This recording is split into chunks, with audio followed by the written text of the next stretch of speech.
he would say that cultivating serendipity, this active luck, this unexpected good luck that comes from our own actions, is at the core of leading in times of uncertainty.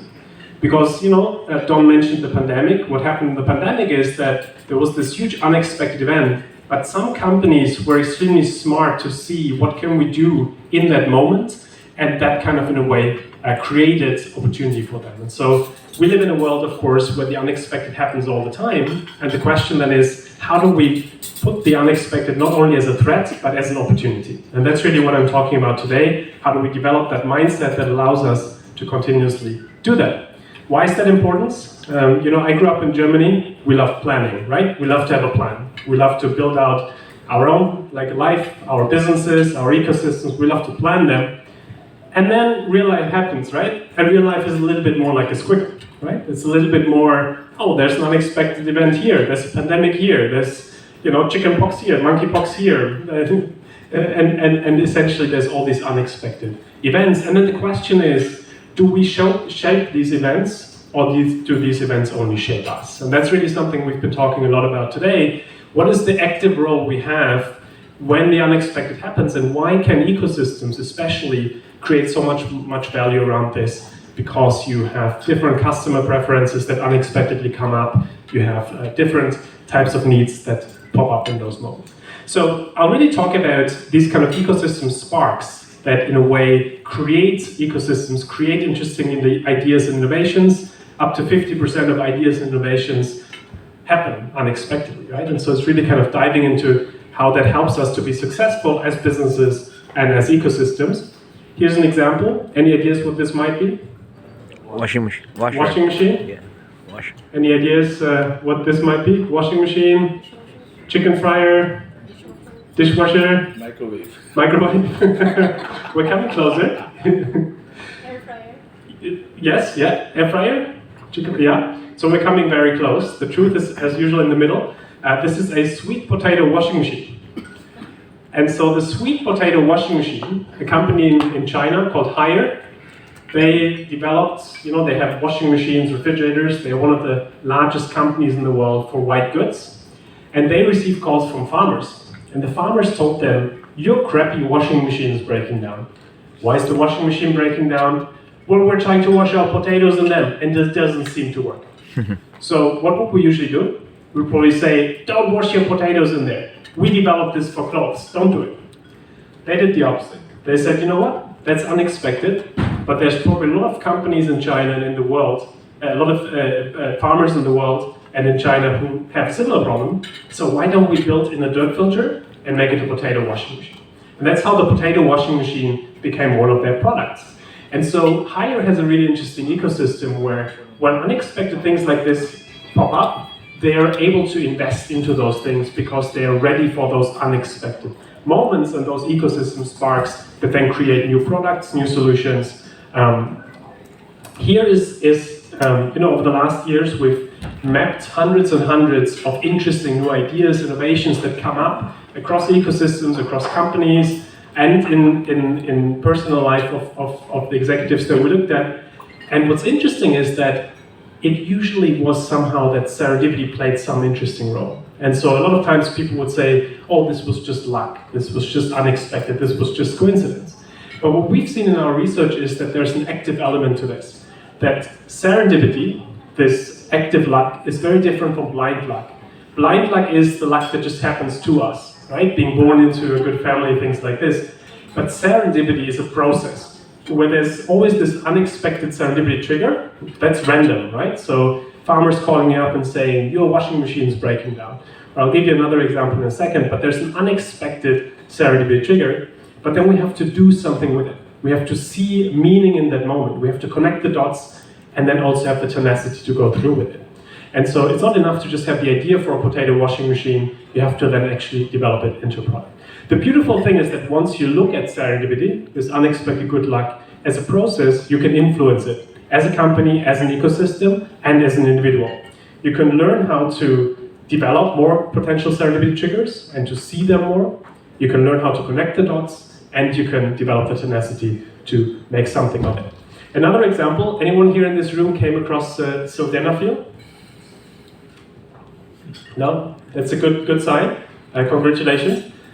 So a couple of decades ago, some researchers were researching people who had heart pain, and they gave them medication against heart pain, the angina, and they realized that male participants didn't want to give back the medication. And so they wondered, why didn't they give that back? And they realized that the sex lives of those people had increased exponentially. That's how Viagra was made. What would we usually do? We'd probably say, oh my God, that's embarrassing. Let's ignore it. Or let's not talk about it. They did the opposite. They said, you know what, that's unexpected, but there's probably a lot of men in the world who have a problem in this department, so why don't we develop a medication around this? And this is how Viagra became one of the best-selling medications. Again, similar process, right? There's an unexpected trigger. You see something in the moment, and then you connect the dots and do something with it. And we had a lot of discussions with Dan and the team around how, in the global ecosystem, a lot of interesting solutions happen in those unexpected ways, where essentially someone sees something, some opportunity in an unexpected moment, and then does something with it. And the beautiful thing is we can train our employees in this. We can learn how to do that more often, and by doing this, create more unexpected good luck. So what are some ways of how we can create more of these sparks, more of this unexpected good luck and innovation? One way is to combine having a plan with an openness to the unexpected. So to give you an example, MasterCard, one of the world's largest companies in the financial payment industry, their CEO, Ajay Banga, a couple of years ago said, okay, we used to be a traditional payments company, but that doesn't get people excited. That isn't something you excitedly share as an employee about at the dinner party. But what we really want to do is we want to do something meaningful. So we want to get 500 million people who were previously unbanked into the financial system. So what they did was they said, okay, we want to give 500 million people access to the financial system. Now that got people excited, and so that kind of gave them a North Star, a sense of direction, a sense of where they wanted to go as a company, and then their ecosystem partners, how they can rally around this idea that they want to bring in those different people. But then they also said, you know what, here's a strategy. This is exactly the way we're doing it. But I'm telling you now already that as soon as we learn about new information, and about a better solution to do that, we will adjust our strategy. So we will make the unexpected part of our plan. So essentially combining the idea of where we're going with the idea of how do we adjust the plan as we go. And so the core idea behind this is that I can't give you certainty, but I can give you clarity, right? We live in a world where if you try to give someone certainty for 5, 10, 15 years, you're essentially lying. It's not possible. We can't do that, right? But what we can do is we can give people clarity about our purpose, our values, our strategy at this point, and then we can build in the idea that bring us unexpected ideas and we'll make it part of the plan. So what are some strategies for individuals? We'll talk about this more in the afternoon, of how we can have more of this serendipity happen in our own lives, at events like this, across ecosystem partners, across different people, but also in different areas, being that kind of business partnerships or beyond. And one of my favorite strategies is the hook strategy. And the hook strategy is all about saying, how do you build memorable talking points into conversations? So for example, let's say you're from a company today that is producing foods and services that are then kind of based on the globe ecosystem. And then kind of usually you will just say, I'm part of that company. Why not build in a couple of different pieces that the other person could find really interesting about you? Someone who does that really well is Arden Barrett. He's an entrepreneur in London. He created something called Startup Britain, which is the largest kind of organization in Great Britain that kind of builds entrepreneurial ecosystems. And if you would ask Ollie Barrett this kind of what do you do question, right, that you get at every event, he wouldn't just say, I'm an entrepreneur. He would say something like, I'm an entrepreneur, recently started reading into the philosophy of science, but what I'm really excited about is playing the piano. And so what he's doing here is he's giving you 3 potential hooks where you could be like, oh my God, such a coincidence. We're hosting a piano session at the CEO's house tonight, you should pop by. Oh my God, such a coincidence. My sister's teaching on the philosophy of science, I should put you in touch. The fascinating thing is how often people would say, oh my God, such a coincidence, and where you build a really deeper, meaningful relationships. I had a session a couple of weeks ago, for example, at Snap, the company that does Snapchat. And so, it was a couple of gaming companies that are part of the ecosystem. And we talked about, okay, can you set a couple of hooks in your kind of conversations with people? So one of them came back last week and it was like, oh, I did that. And so what he did was, it's a gaming company, And he essentially went to an event, right? And his hope was to find an investor for the company. And so he did the hook strategy where he went there and he was like, I'm running this gaming company, but what I'm really excited about is black holes and the metaverse, right? He would just put that in there. That person on the table would be like, oh my God, such a coincidence. I've recently kind of get so excited about black holes, we should talk about it. They talk about it for an hour.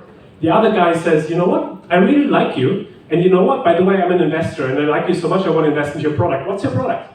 The point here is that a lot of times when we want to build meaningful relationships, if we just come in with a pitch, right? A lot of the sales people I talk with here today, right? If you just pitch someone, it kind of falls like, it's like, okay, great, that's interesting, but but if you kind of can build a multi-level relationship with a person about things you're really interested in, then that's the real big deal over the next years and decades. And so it's really the idea of thinking about what are 2 or 3 interesting things that I'm curious about at the moment that I can bring into the conversation so that we build a deeper relationship than just based on a transaction. Another strategy is asking questions differently, right? Do I only ask, what do you do? Or do I ask, what is the vision with this? Where do you want to go with this? I mean, Don, for example, shared really exciting ideas of where Globe is going. I think when you ask him those kind of ideas, you can plug into the ecosystem also in the future, right? Not only in the present. Now, what are some other practices? One is, who of you has come across Pixar, the creative company? Anyone? Yeah? Yeah. So Pixar, right? Like extremely creative company. They do those beautiful movies like Finding Nemo and those kind of, right? Like very creative company. And they're extremely good at saying, we have to incentivize people to come up with creative ideas, because a lot of times people who are lower level will not come up with ideas because they don't feel, it's kind of something that the leadership wants, or it's something that they feel shy about. And so what Pixar did at the beginning, the CEO would come into the room and would say something like, at the beginning, all of our movies start as bad ideas, and now we start the meeting. And so what they do by doing this is they legitimize the idea that you don't have to have the perfect idea. And so the fascinating thing is we always think we need perfection, right, in good companies. But it's actually the opposite. We need excellence, but we're all human, so we're all imperfect. And so it's the idea of embracing that sometimes things will go wrong, and at the same time understanding we want to be excellent. So make mistakes that are forgivable, not the ones that are unforgivable. The reason I asked you at the beginning, are you a lucky person, is that people who consider themselves to be lucky tend to be luckier in the future. They tend to be more creative, they tend to create more innovation within companies and ecosystems, and they tend to have more impact. I want to share one example with you. They did that with individuals, but you see that in any company context, where they picked some people who consider themselves to be very lucky. So people who say, good things tend to happen to me. And then people who consider themselves to be very unlucky. So people who say, bad things happen to me, I'm always in accidents and so on. And we probably all know people on this continuum, right? Between very lucky and very unlucky. And so they pick one of each, and they say, walk down the street, go into the coffee shop, grab a coffee, sit down, and then we'll have our conversation. What they don't tell them is that there's hidden cameras alongside the street and inside the coffee shop. There's a £5 note in front of the coffee shop door, and inside the coffee shop, there's one empty seat next to this extremely successful business person who can make big dreams happen. Now, the lucky person walks down the street, sees the £5 note, picks it up, goes inside the shop, orders a coffee, sits next to the businessman, they have a conversation, they exchange business cards, and potentially an opportunity comes out of it. The unlucky person walks down the street, steps over the £5 note, so doesn't see it, goes inside the shop, orders a coffee, sits next to the businessman, and ignores the businessman, and that's it. Now, at the end of the day, they ask both people, how was your day today? And so the lucky person says, it was amazing. I found money in the street, made a new friend, and potentially an opportunity coming out of it. The unlucky person just says, well, nothing really happened. And you will see that in your own, when you go to a conference or an event, when you debrief with your people, you will see that some of them will always say, oh my God, it was great. I met this person, I made this project happen. And another one would say like, oh yeah, it was nice to catch up with something. Right? So you have huge differences in who makes what kind of outcome happen. And so the reason why this is so important for ecosystems and so important for businesses is to really think about what is the kind of interactions that I want my people to have? What is the kind of partnerships I want them to create?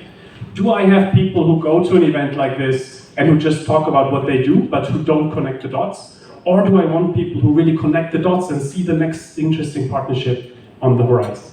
At companies like Zappos, for example, which used to be one of the most successful companies, especially around kind of customer and quality and so on, they had in their application process, they had a question which asked, on a scale from 0 to 10, how lucky do you think you are? And the reason they asked that question is because they wanted to see if you are the kind of person who looks for opportunities, you range yourself higher than if you essentially just say no, like usually I'm kind of someone who attracts bad things. And so that's kind of really the idea why this mindset is so important for innovation, for impact in ecosystems, because essentially we can train people to become luckier by pairing them up with people who tend to have more luck, by essentially doing a couple of the strategies I have, and there's a lot of other things we can talk about today. But for now, I want to wrap it up here of saying there's a lot of strategies companies can use, right? So for example, in the weekly meeting, asking people, what surprised you last week? Was there anything that was unexpected? Oh, your customers used your product differently than you expected to. Great. So, let's develop something around this. And so, in some cultures, there's this idea of, oh, we don't want to rock the boat, right? We don't want to change too much. But the fascinating thing is that especially in those cultures, especially, I've been doing a lot of work, for example, in China and Japan and other countries where there is kind of, a tendency towards seniority a lot of times. But especially in those cultures, when you create a culture for this serendipity, that's where the most interesting solutions come about. So to wrap this up, why is all of this so important in an ecosystem? This here is an example. So I'm on the right. You have to excuse my suboptimal PowerPoint skills here, but so essentially, I'm on the right here, and this is one of my co-founders at a company, and we kind of created a partnership together. If there's only two people, the probability of us ever meeting is extremely low, right? The probability of two companies. But if you create an ecosystem, the probability of us meeting each other because someone else tells us about us, because other people interact with us, is so much higher. And so the core story and the core point of everything we just talked about is that creating an ecosystem makes it far more likely that we're able to see value in the unexpected and then do it together and really go far and fast together. And so to wrap this up,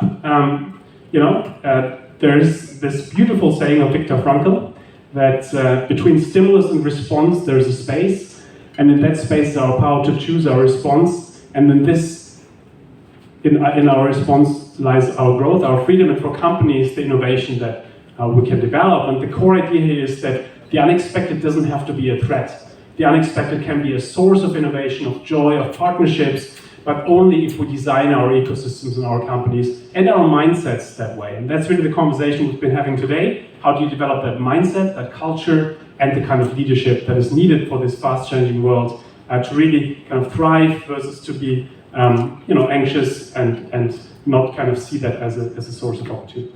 With this, thank you so much. I'm looking forward to our conversation. Thank you.